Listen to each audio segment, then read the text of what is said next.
Gaslighting, a word that drips with intrigue, doesn't it? It's not just a mere act of deception.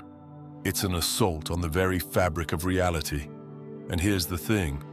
It happens everywhere, in the cozy confines of home, in the sterile corridors of the workplace.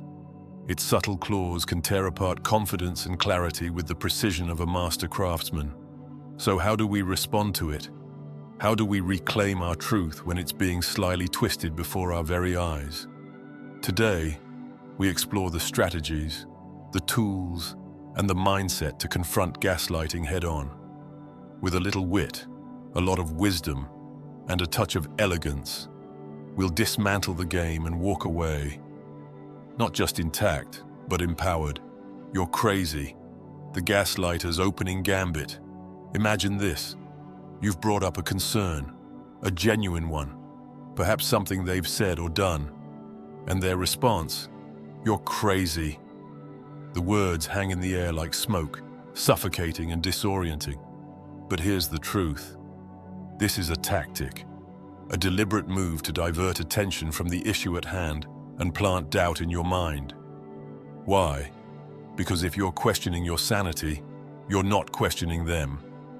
The antidote? Laser focus. Remember this phrase. That may be, but it's deceptively simple yet profoundly effective. For instance, you think I've lost my sense of humor. That may be, but right now I'm talking about your behavior and its impact. You say I'm overreacting. That may be, but I'm discussing what's important to me. Notice the rhythm. It acknowledges without conceding, sidestepping their attempt to derail you while bringing the conversation back to its core. The setup, when timing is everything. Now let's talk strategy. Confronting gaslighting is no ordinary battle. It's a dance, one that requires poise, precision, and preparation. And like any great performance, timing is key.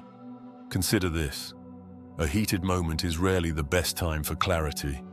Instead, find a moment of calm when emotions aren't running high.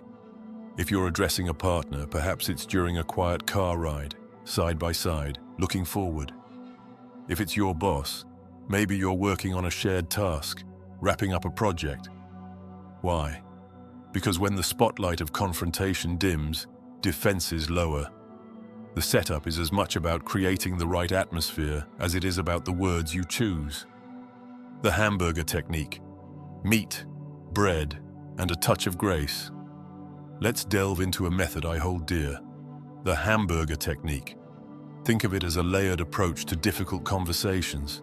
You start with a soft introduction, the top bun. Address the behavior, the meat, and close with reassurance, the bottom bun. Here's an example. Top bun.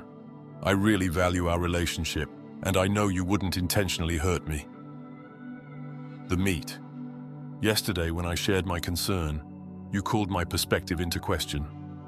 That felt dismissive, and it made me hesitate to speak up again. Bottom bun. I'm sharing this because I want us to communicate openly. I trust that we can work on this together. Notice how it's firm but gentle.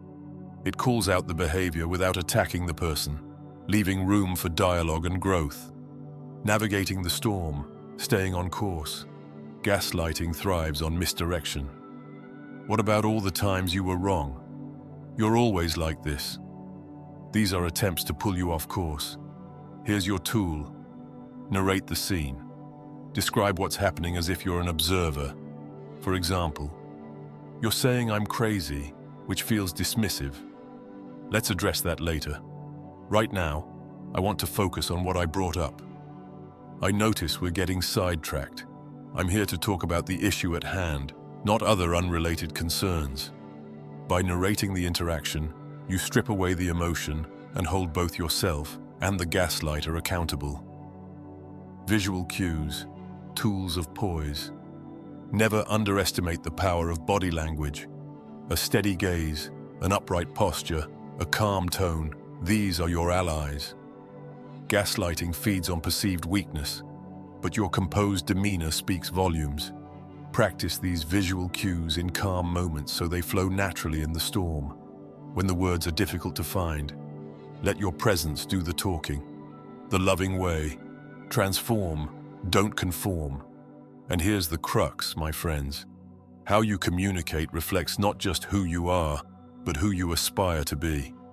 We are always in a state of transformation or conformity. Conforming to a gaslighter's chaos may feel easier in the moment, but transformation, that's where your power lies.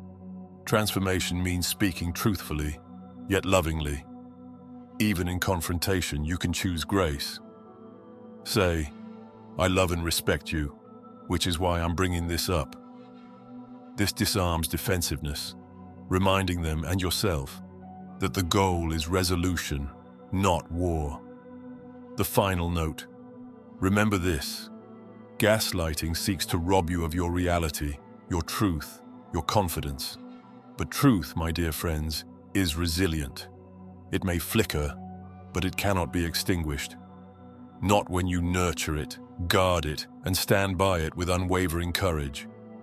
So the next time you hear, you're imagining things, or you're too sensitive, take a breath. Stay on message. Use your tools, and let your words, your poise, and your truth transform the conversation. And with that, we've reached the end of our journey, for now. May you carry these strategies with you, wielding them not as weapons but as shields, protecting the integrity of your mind and heart. Shall we continue?